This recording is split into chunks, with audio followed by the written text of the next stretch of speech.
Take 55. Take 55, yeah?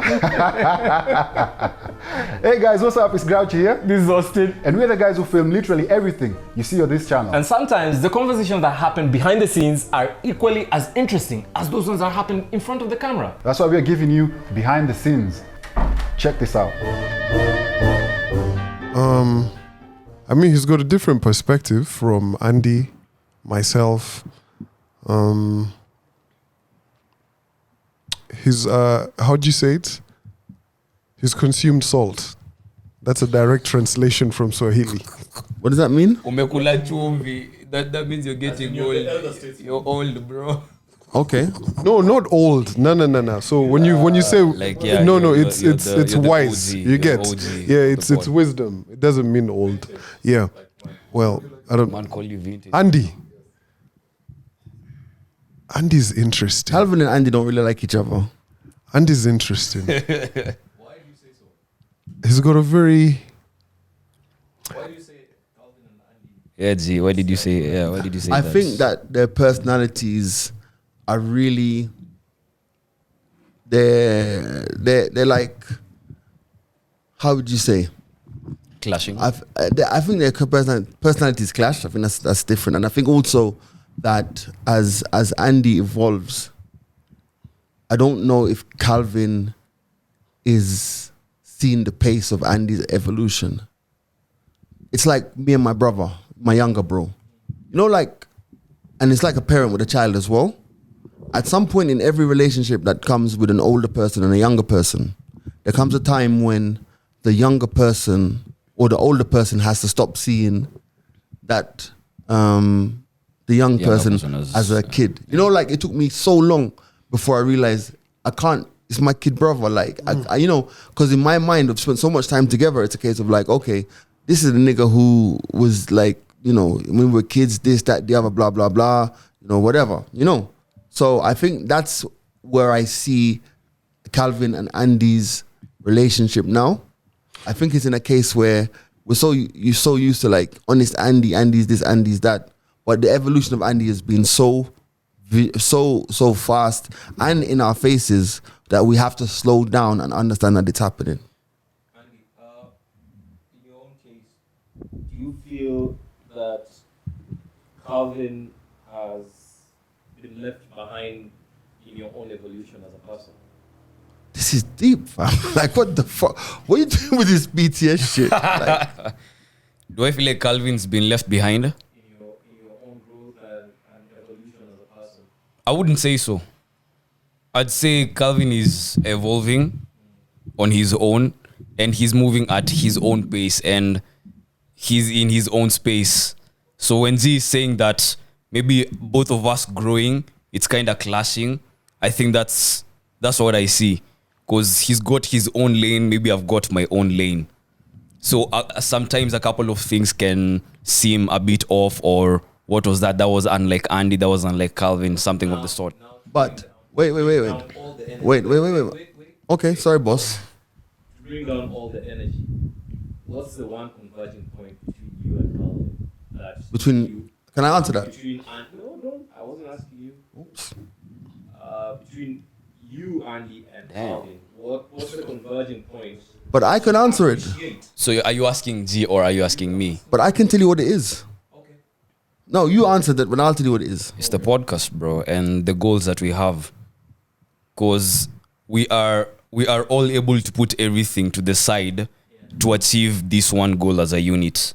So that's our point of intersection, the goals that we want to achieve, and just us running this thing as a unit. Right. That's our point of intersection. I think, honestly, the point of intersection is emotional intelligence. So, for example, I mean, there are times I have conversations with Andy that I don't have with Calvin. And there are times I have conversations with Calvin that I don't have with Andy.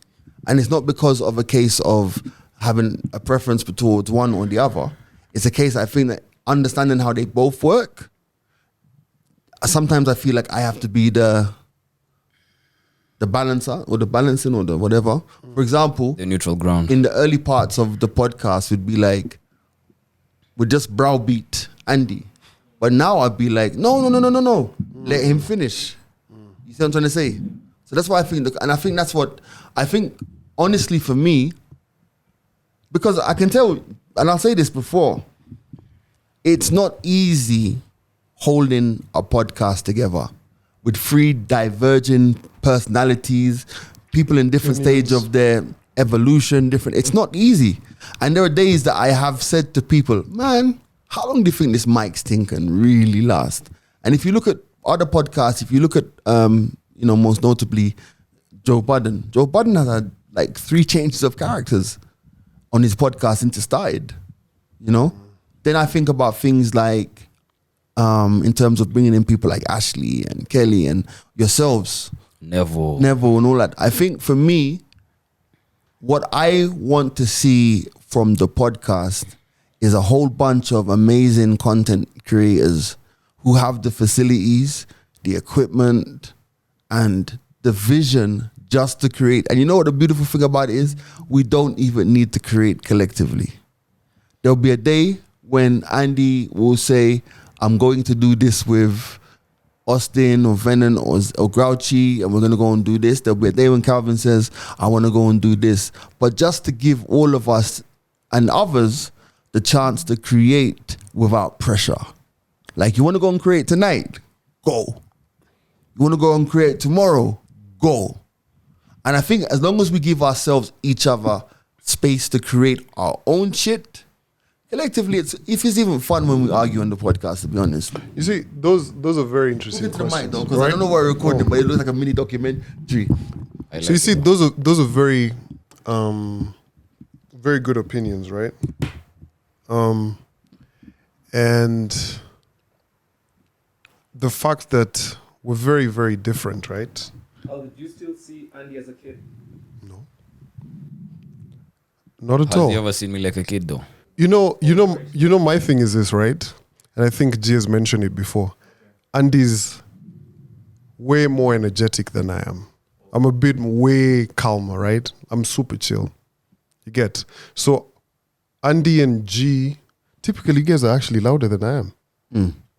Yeah. On the daily, I'll probably be like, chill. But they are way louder than I am. So it may look like that. But I'll call Andy and be like, oh, by the way, I was doing this. Do you want me to do this for you? You get? So we have a very unique relationship. And I feel like people should be allowed to have relationships how they want to have them. Yeah? Because the way you have a relationship with him, you and Andy are always like, yo, Andy, what? Me and Andy are very, hey, what's up? Does he know he could call me for something? Yeah. Does G know he could call me for something? Yeah. So they're very interesting conversations. Well, guys, you know what? No, let's be honest on this podcast, man. Let's be honest on this podcast. I could tell by your breathing pattern, you didn't agree with all of that. Of course, no, I'm not agreeing with everything because I see things differently and it's allowed. Like, we all have different opinions. But if we're being real, if you go back to the beginning of this podcast, like the earlier episodes, I was the guy on the podcast that people could take a piece on. And I allowed it because I'm that accommodate. Bro, it's nothing to me. Like, you'll call me this, I won't feel nothing. You'll make fun of me, I won't feel nothing. You get me? But it gets to a point where as you evolve, you start seeing things differently. You start reading things differently. You're paying more attention to the energy in the room. You read people's moods and you try to feel out their vibes earlier on before you say something or before you do something. So you see, when you're evolving at different speeds, then sometimes you might clash. Calvin might say something and I'll feel some type of way, but I'll stop myself from feeling some type of way because I know he doesn't mean any harm saying that. That's his opinion. And let me listen to where he's coming from, get a better understanding, and then go like, I see where you're coming from. This is what I think about that. You get me? So those are the differences that you might feel on the podcast. For example, when Calvin says that we are louder than him, I beg to differ. I feel like if you have something to say, and Calvin contributes so much on this podcast. Like when you listen to him going in on numbers, stats, this guy does his research. So times like that, bro, I back off. If I don't have the range for something that he's got the range for, I let him do his thing. No, I think to kind of clarify, when I say louder is like say when we're all before setup and everything. You get that's your Oh, Andy is so fucking loud. you that's- get that's what that's you what I mean. meant. Oh my God. Like I'll use an example of Bruce. When we had Bruce here, Bruce was like when he was behind the scenes, he was like he was so fascinated by how I was actually very chill and Andy was and then when we that's got on the interesting, yeah. podcast and Okay. boom, it changes up. You get, so that's what I meant to say. Right, what, Yeah. Oh, I thought you were And talking about in that's the interesting. podcast. Yeah. Because, fam, there are days when setups happening, and the only voice I can hear is Andy. Andy, yeah, and Austin, yeah, like this. You get, yeah, Yo, yeah. Oh, really? Acha, what? And you know, it's really funny because like sometimes I'm in another room and I'm like, the fuck, this Yeah. nigga loud. You get, You like know what I mean? that's who he is in nature. And if you guys get along on that wavelength, it's like him and Neville and Ashley as well. You get, they're all like that. When me and Ashley are probably having a conversation, it's a bit more subtle. Yeah, so I think yeah, it's wavelengths. I think that with Neville though, there are so many levels. My God, how are we just dissecting the whole team? I think with Neville there are so many levels to that human. You know? Yeah, but at the end of the day, it's about how well we know each other. I know your strengths, I know your weaknesses. So there's nowhere I'll come here and play to your weaknesses. There's that's not what we do here. You know, we're trying to look good, we're trying to make this thing work. So we'll play to each other's strengths. It's as simple as that, bro. I mean, there are days. It's as simple as that. Like the truth is, there are so many days, and these is probably too much divulging behind the scenes. But there are many days that you probably wouldn't realize that I've woken up 5 minutes before the podcast has started. That's my MO at the moment, just sleeping before the podcast. And when I wake up, I'm the most grumpy person. But once you turn the lights on, once you turn the cameras on, we go. Yeah. You know what I mean? Yeah.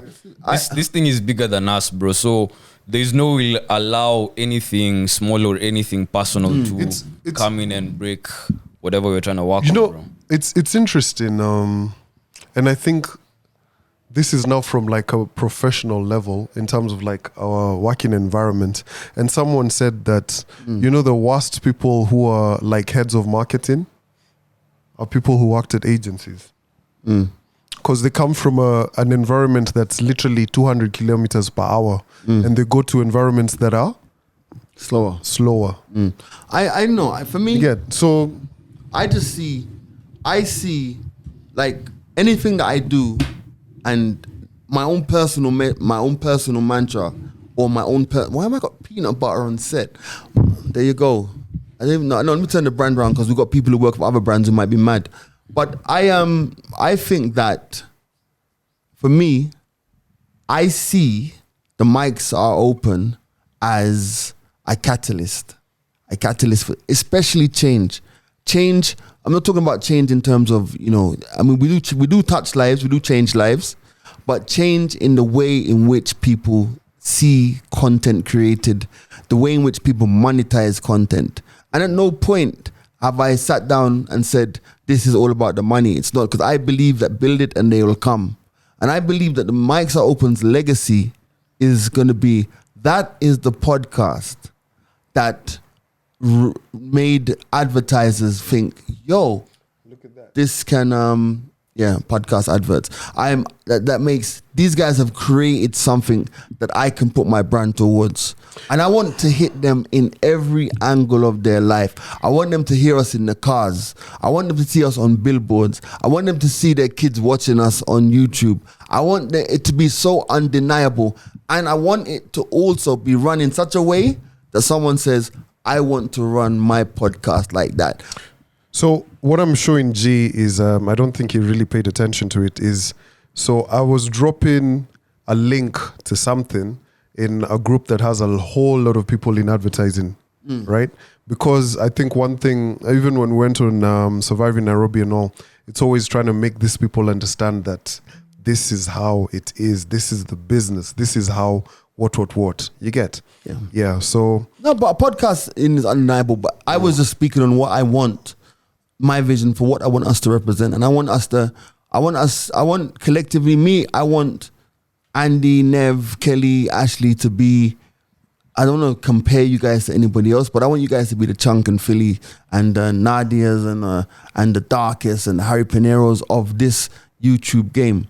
And I want you to create. I want to facilitate that creation of content where in the same way that I can spend a whole day on YouTube just doing nothing, I want to be able to spend the whole. I want us to create so much stuff that we can spend a whole day watching our own stuff on YouTube. I want to be able to flip on the channel and see stuff I didn't even know was happening. You know, this, like nobody. I don't even know what I don't even know what this is.